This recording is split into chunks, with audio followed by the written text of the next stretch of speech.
तो सवाल है कि हर मुश्किल का हल सतगुरु है। कल भी सतगुरु था, आज भी सतगुरु है। लेकिन ये किसके लिए है वो भी उनमें लिखा हुआ है कि गुरु के वचन पे चलना है मुश्किल, मगर चलने वालों ने पाई है मंजिल। सबको मंजिल नहीं मिली है। जिन्होंने गुरु को मान लिया, जान लिया, समझ लिया और सहज में स्वीकार भी कर लिया,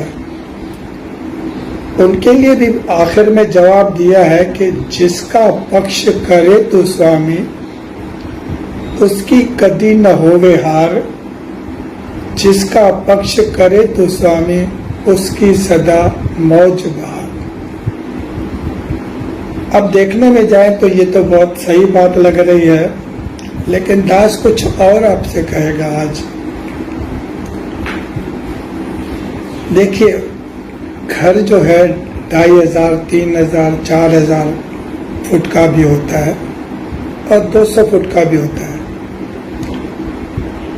कमरे की साइज अलग अलग होती है, लेकिन दरवाजा सबसे छोटा होता है, 4x6 का या 3x6 का या 3.5x6 का। लेकिन जब हम उसमें कुंडी लगाते हैं तो वो फिर उससे भी छोटी होती है। सबसे छोटा होता है ताला जो हम लगाते हैं, लेकिन मजे की बात क्या है कि ताले से छोटी फिर चाबी होती है। तो ये जो ब्रह्म ज्ञान है ना, ये मास्टर की है।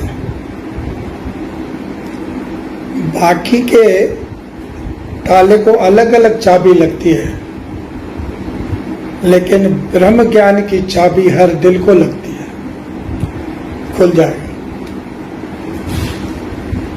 कोई संकोच नहीं है। और मजे की बात क्या है, हमारे अंदर जब गुरु ने ज्ञान दिया है ना, तो उस वक्त अनकंडीशनल लव था।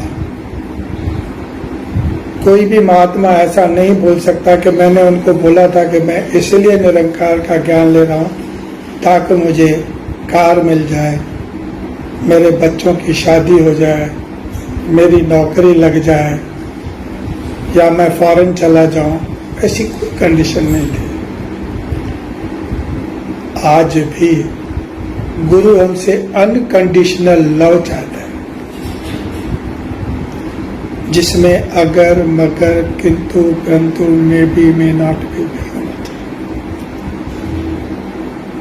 और हाँ, जिन लोगों के मन में यह है कि मुझे कोई दुख न हो, कोई परेशानी न हो,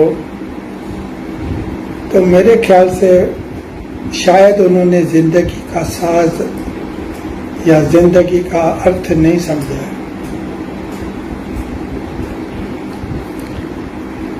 आप कोई भी काम करें तो आप हैरान हो जाएंगे कि जो परिणाम है वो आपके दुख की वजह से है। सुख कुछ भी नहीं है। सुख जो है वो आपके दुख की रिजल्ट है। बच्चे ने दिन रात मेहनत करके पढ़ाई की, अपनी नींद खराब की, इसके लिए बहुत अच्छे मार्क्स से पास हो गया। एक आदमी ने दिन रात जो है मेहनत की, उसको फलस्वरूप अच्छी तनख्वाह मिली। तो ऐसा कोई काम है जिसमें बिना परेशानी के, बिना कष्ट के आप आगे आए हो? नहीं। यहां तक कि बीमारी का इलाज भी जो है वो कड़वी दवा में होता है। ये एक समझने जैसी बात है। ये दास इससे के लिए कह रहा है कि इस महात्मा ने जब ये बात की ना कि एक्सीडेंट हो गया, मेरे ख्याल से इस महात्मा ने जिंदगी को समझा है कि जिंदगी में सुख और दुख ये दोनों परछाइयां हैं। मैं उन दोनों परछाइयों से दूर हूं। I am not the body. I am the soul having a body. तो शरीर के अंदर दुख भी आएगा, सुख भी आएगा, doesn't make any difference to me. बाहर गर्मी भी होगी, अंदर ठंडी हवा भी होगी। अभी मैं आपको बताऊं कि जितनी भी जिंदगी की जो बेस्ट क्रिएशन बनी है ना, वो फ्रिक्शन से पैदा हुई है। औरत को भी हम औरत ही मानते हैं जब तक वो मां नहीं बनती। तब तक माता बनने के लिए उससे यूं समझिए कि जिंदगी और मौत से जंग करके बाहर आना पड़ता है। तब उसमें वो ममता होती है, वो प्यार होता है, वो कशिश होती है। Life is not the bed of roses. अच्छे से अच्छे गुलाब के अंदर भी कांटे होते हैं। ये पॉजिटिविटी है कि हमें उन कांटों के साथ भी थोड़ा सा सब्र रखना पड़ता है। एक बहुत अच्छा गीत है, बहुत पुराना है, फूलों से यारी है, कांटों से है दोस्ती हमारी, कैसी ये प्यारी है जिंदगी हमारी। जिन्होंने जिंदगी को सहज में स्वीकार कर लिया, उनको एक बात का पता है कि इसके हरकत में भी बरकत है। अब आप कहोगे कि ऐसे कैसे होता है, परेशानी हुई और बरकत हो गई। तो दास अपना अनुभव आपके साथ शेयर कर रहा है। दास टीचर था हायर सेकेंडरी स्कूल में। तो थोड़े खुले विचार हैं दास के। मैंने खुद को कभी टीचर समझा ही नहीं, पहली बात। हाँ, मैं सीनियर स्टूडेंट हूँ जिसने थोड़ी सी ज़्यादा पढ़ाई की। थोड़ा सा मेरा नॉलेज, मेरा अनुभव, मेरा लाइफ का एक्सपीरियंस उन बच्चों से ज़्यादा है जो मेरे पास पढ़ने आए हैं। लेकिन इस दुनिया में कई ऐसे लोग हैं जो मेरे से ज़्यादा जानते हैं। तो आई एम नॉट द सुप्रीम। मैं अभी भी लर्नर हूँ, लर्नेड नहीं हूँ। इसीलिए हमें शब्द मिला है गुर सिख का। मैं सीखने ही आया हूँ। 4 साल का बच्चा होगा, वो भी सच बोल के मुझे कुछ सिखा सकता है, इनकार नहीं है, कबूल है। क्योंकि उसकी एज से मुझे क्या लेना देना है, लेकिन बात तो सच की कर रहा है ना। तो हमारे अंदर वो एब्जॉर्ब करने की शक्ति होनी चाहिए। तो बच्चों के साथ स्कूल में दास बहुत ही फ्रेंडली था। एक दिन किसी बच्चे ने बोला होगा कि सर, आपने तो जो आने के साथ में जो रूल मिलता है डंडा मारने के लिए बच्चों को, वो भी ड्रॉअर में रख दिया, और आप तो ऐसे हमसे बात करते हैं जैसे आप भी स्टूडेंट हो। लेकिन हमारा प्रिंसिपल जो है ना, वो थोड़ा सा बहुत गुस्से वाला है, और अगर थोड़ी इधर इधर भी गर्दन हो गई ना तो थप्पड़ पड़ जाती है। अब हमें तो क्या है, गुरु की सिखलाई है, तो हमारे अंदर एक निडरता होती है। वो हम चाहें तो भी है और नहीं चाहें तो भी है। कभी आपने देखा है कि शेर किसी को बोले, भाई साहब जंगल में इतने सारे जानवर हैं, मुझे बड़ा डर लगता है, तुम यार एक मेहरबानी करो, मुझे इस पिंजरे में बंद कर दो और तुम चाबी भी साथ में ले जाओ, क्योंकि मुझे इस जानवरों से अपनी रक्षा करनी है। तो वो लोग हंसेंगे, कहेंगे यार तू शेर है, क्या बात कर रहा है, ये सब तेरे से डरते हैं। तो ब्रह्म ज्ञानी जो है वो एक शेर होता है, आत्मिक रूप से वो जागरूक है, उसमें कॉन्फिडेंस भी होता है, आत्मविश्वास भी होता है, एक दगश भी होती है, और जिंदगी के अंदर कुछ भी हो उसका सामने करने का हिम्मत भी होती है। अब मेरे मुंह से निकल गया, मैंने कहा यार क्या बात करते हो, ये जो है वो टीचर है, ये कोई खुदा नहीं है। अगर डरना है जिंदगी में तो ईश्वर से डरो। जब तुम ईश्वर से डरोगे तो किसी से डरने की जरूरत नहीं है। लेकिन जो ईश्वर से नहीं डरता वो सबसे डरता है कि कहीं ये मेरे को चोट नहीं कर दे, मेरा कोई नुकसान न कर दे। अब मुझे तो पता ही नहीं था कि इंटरकॉम लगा हुआ है। प्रिंसिपल साहब जो है उसकी जो दुख थी नस थी, मैंने उसको दबा दिया होगा, मुझे क्या पता। इंटरवल में मुझे बुला लिया, कहता है आप बच्चों को बगावत सिखाते हो। मैंने कहा सर ऐसी तो कोई बात है ही नहीं। मेरे को कहता है कि ये बच्चे डरेंगे नहीं तो कैसे पढ़ेंगे। दास ने बोला सर मैं भी यही बोलना चाहता हूँ, जो डरेंगे वो कैसे पढ़ेंगे, उनका आधा दिमाग तो ऐसे ही ब्लॉक हो जाएगा डर के मारे। अब जब माइंड ही काम नहीं करेगा तो क्या पढ़ेंगे। इनके साथ में तो हमें दोस्त बन के रहना है ताकि वो मेरे से अपनी दिल की बात कर सके, इतना उनमें विश्वास होना चाहिए। मेरे को कहता तुम्हारी उम्र कितनी है? दास ने हंस के बोला 24 साल है। कहता है तुम्हारी उम्र से ज्यादा टाइम मेरे को प्रिंसिपल बने हुआ है स्कूल में, तुम मुझे क्या सिखाने की कोशिश कर रहे हो?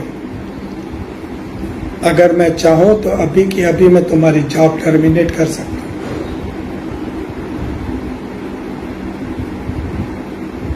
अब जो है यहां पर गुरु की रहमत काम आती है। मैंने कहा सर अब मेरा भी एक छोटा सा सवाल है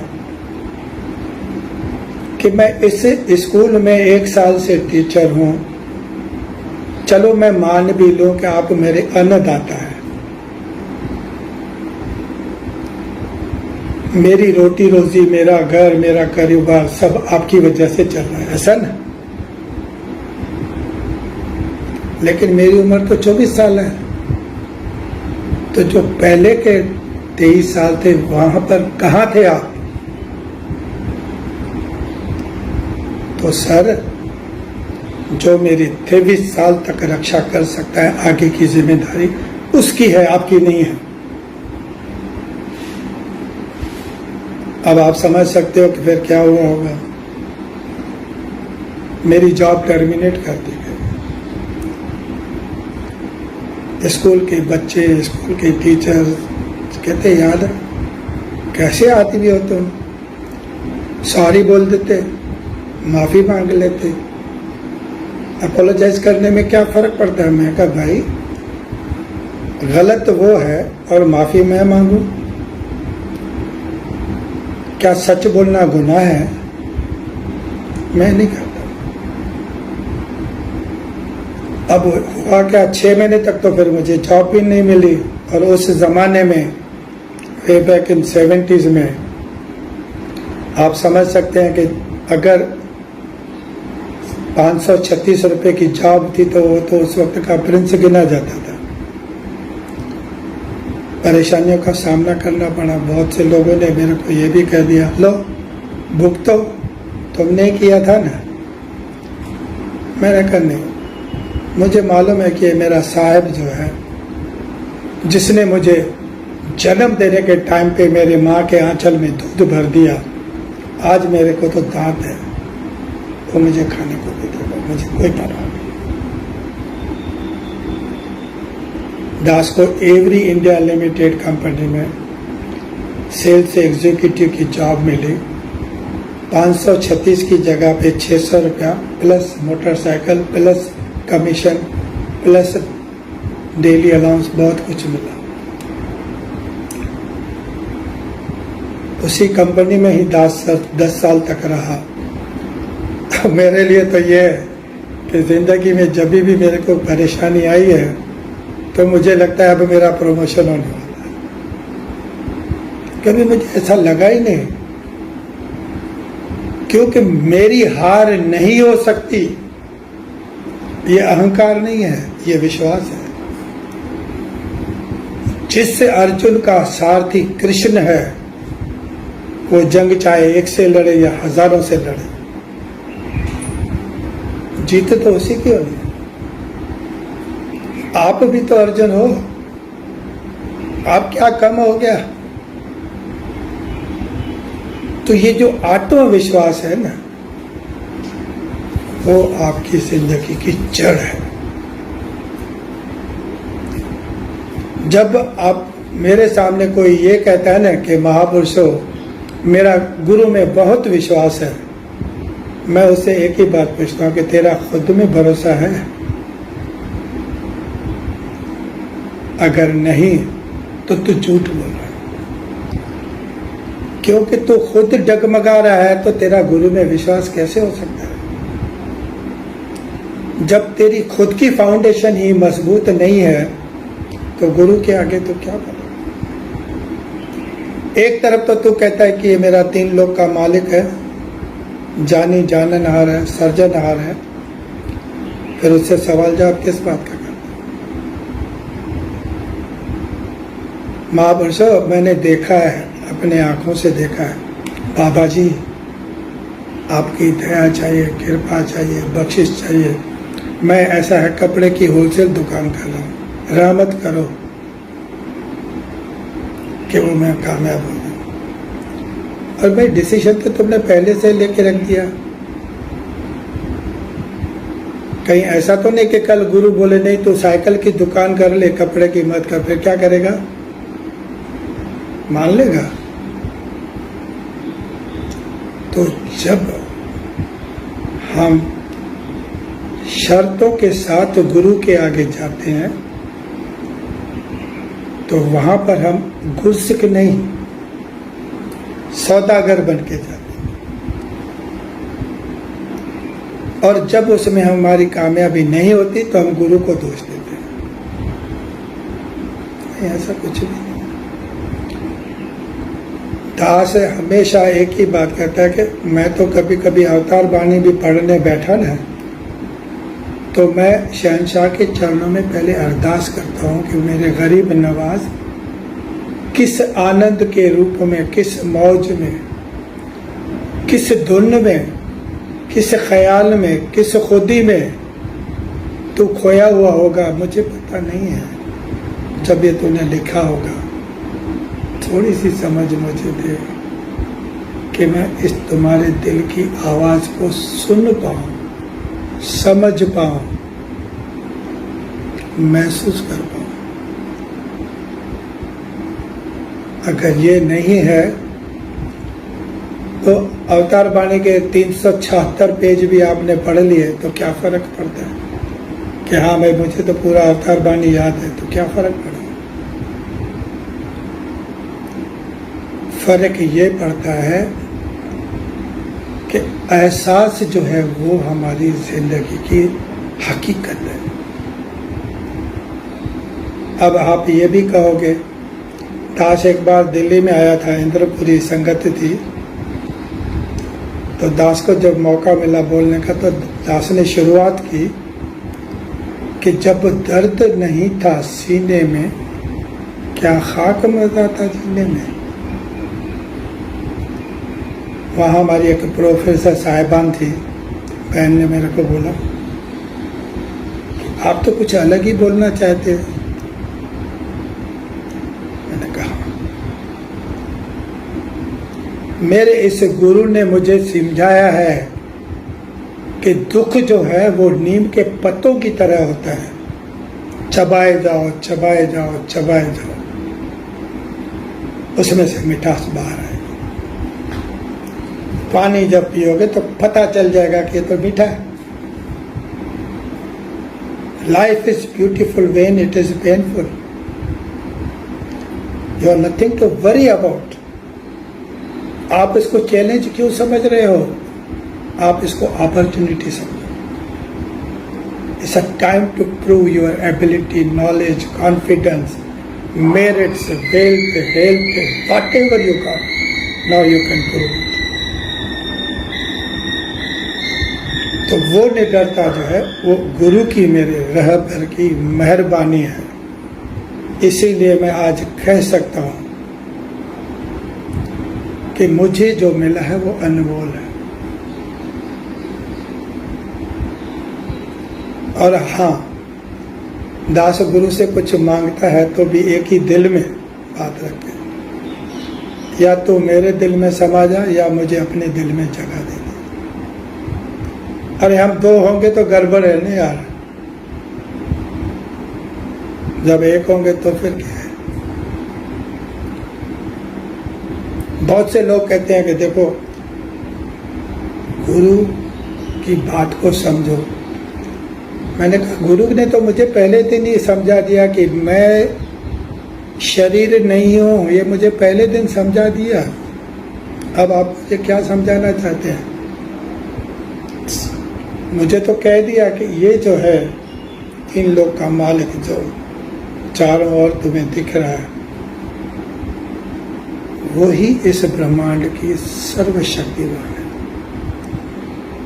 अब अगर कोई मुझे कुछ कंफ्यूज करने के लिए कुछ और बात बोल देगा तो मैं क्षमा मांग लूँगा, भाई साहब ठीक है, वी आर ऑल इंडिविजुअल्स, आपको ठीक लगता है आप करो, क्योंकि life is a 3 dimensional picture.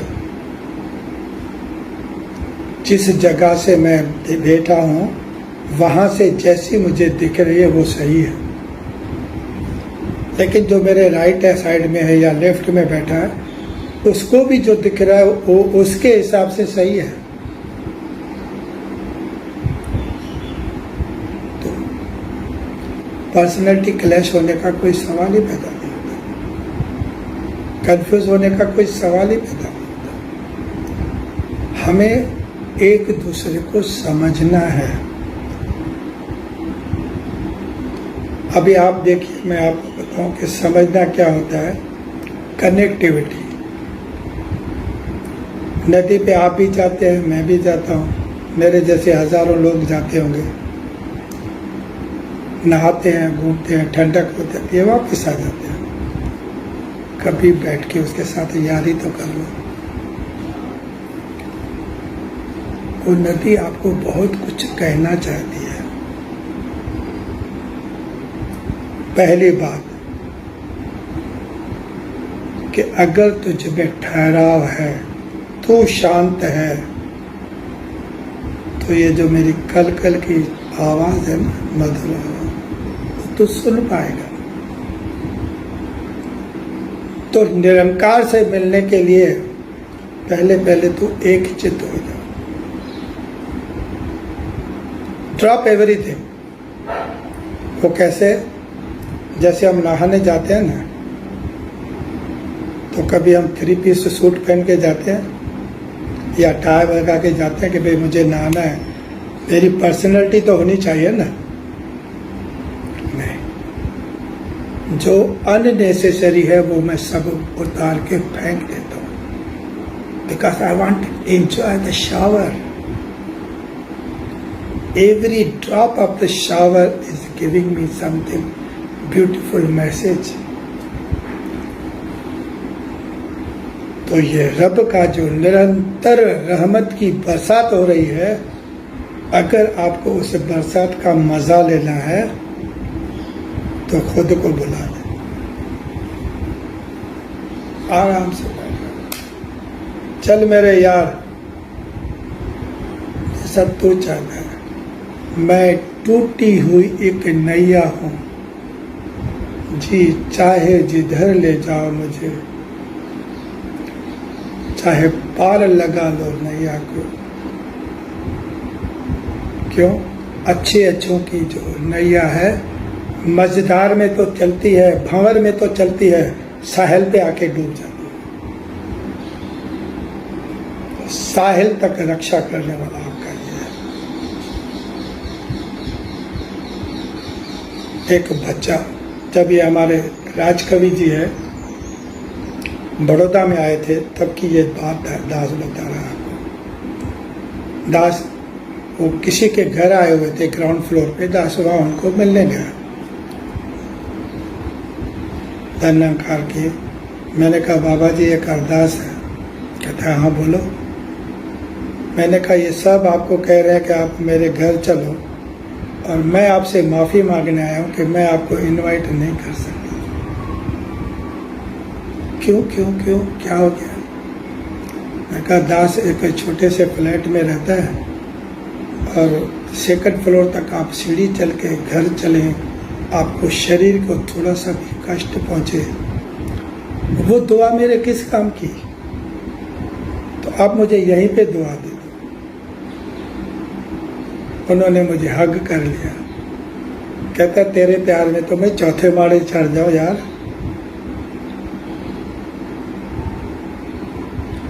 ये दरवेश होते।